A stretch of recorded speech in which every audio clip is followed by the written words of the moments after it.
জন্মদিনের পার্টির নামে ডেকে নিয়ে গিয়ে এক তরুণীকে গণধর্ষণের অভিযোগ। ঘটনাটি ঘটেছে হরিদেবপুর থানা এলাকায় শুক্রবার। এই মর্মে ওই তরুণী হরিদেবপুর থানায় অভিযোগ দায়ের করেছেন দুজনের বিরুদ্ধে, কিন্তু দুজন এখনো পর্যন্ত পলাতক। অভিযোগ, জন্মদিনের পার্টির কথা বলে তরুণীকে নিয়ে যান তার বন্ধু চন্দন মল্লিক। দেবাংশু বিশ্বাস ওরফে দীপ নামে এক যুবকের ভাড়া বাড়িতে নিয়ে যান। এরপর জন্মদিনের পার্টির কথা বললেও ওই বাড়িতে ওই দুজন ছাড়া আর কেউ ছিলেন না। সেখানেই ধর্ষণ করা হয় বলে অভিযোগ তরুণীর।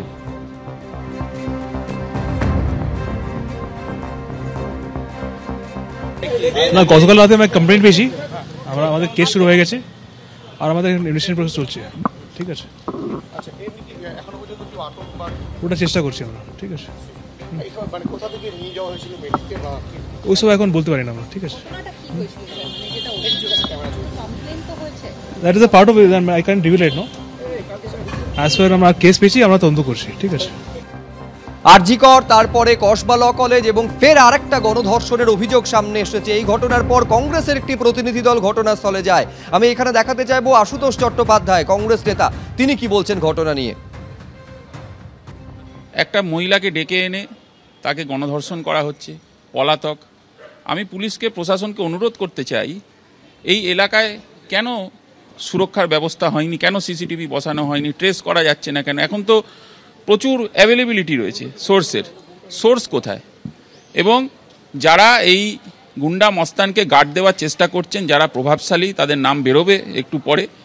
এবং স্পেসিফিক কমপ্লেন হয়েছে, আমরা প্রশাসনকে বলবো ঘুমিয়ে না থেকে দ্রুত, যত প্রভাবশালী হোক, মাথায় যত বড় কমিটি থাকুক, যত বড় মাথার ওপরে নেতার হাত থাকুক, এদেরকে গ্রেপ্তার করতে হবে। ধর্ষণকারী রাস্তায় ঘুরবে, খাস কলকাতা, এটা হতে পারে না। বাঁশদ্রোণীতে কলেজ শিক্ষিকার রহস্য মৃত্যু। ভাড়া বাড়ি থেকে উদ্ধার হলো কলেজ শিক্ষিকার দেহ। বেসরকারি কলেজে পড়াতেন ওই শিক্ষিকা। মৃত্যুর আগে বন্ধুকে ভিডিও পাঠান শিক্ষিকা। পুলিশ সূত্রে এমনই খবর। আত্মহত্যার কথা জানিয়ে বন্ধুকে সেই ভিডিওটি পাঠান তরুণী। পুলিশ সূত্রে যে খবর পাওয়া গেছে, বাঁশদ্রোণীতে বসবাসকারী এক তরুণী তার বন্ধুকে ভিডিও মেসেজে জানালেন তিনি আত্মঘাতী হতে চলেছেন। তার বেঁচে থাকার আর কোনো কারণ নেই, মানসিক অবসাদে তিনি ভুগছেন এবং তার মৃত্যুর জন্য কেউ দায়ী নয়। এই ভিডিও পাঠানোর কিছুক্ষণের মধ্যেই তার বন্ধু যখন ফোন করেন, ফোনে না পেয়েই তিনি ছুটে আসেন এবং ঠিক যে বাড়ির সামনে আমরা দাঁড়িয়ে আছি, এই বাড়িতেই ভাড়া থাকতেন তারা দুজনেই।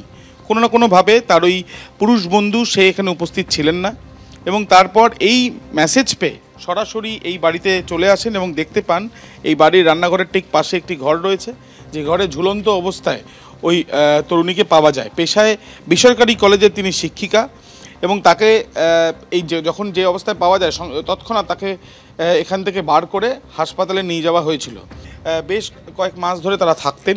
কী এমন সমস্যা হয়েছিল যার জেরে এই ঘটনা, সেটা খতিয়ে দেখছেন পুলিশ আধিকারিকরা। প্রাথমিকভাবে তারা ওই ভিডিও ফুটেজ বা ভিডিও যে বার্তা পাঠানো হয়েছিল বা মেসেজ পাঠানো হয়েছিল তার বন্ধুর কাছে, সেটা খতিয়ে দেখছেন এবং সেখান থেকে তথ্য নিয়ে তারা যেটা মনে করছেন যে মানসিক অবসাদ তার এসেছিল এবং এই যে ফ্রাস্ট্রেশন তাকে গ্রাস করছিল, সেটার পেছনে প্রকৃত কারণ কি, আর্থিক না শারীরিক কোনো সমস্যা নাকি অন্য কোনো বিষয়, সেটা আরও তদন্ত যত এগোবে তত স্পষ্ট হবে বলে পুলিশ সূত্রে জানা যাচ্ছে।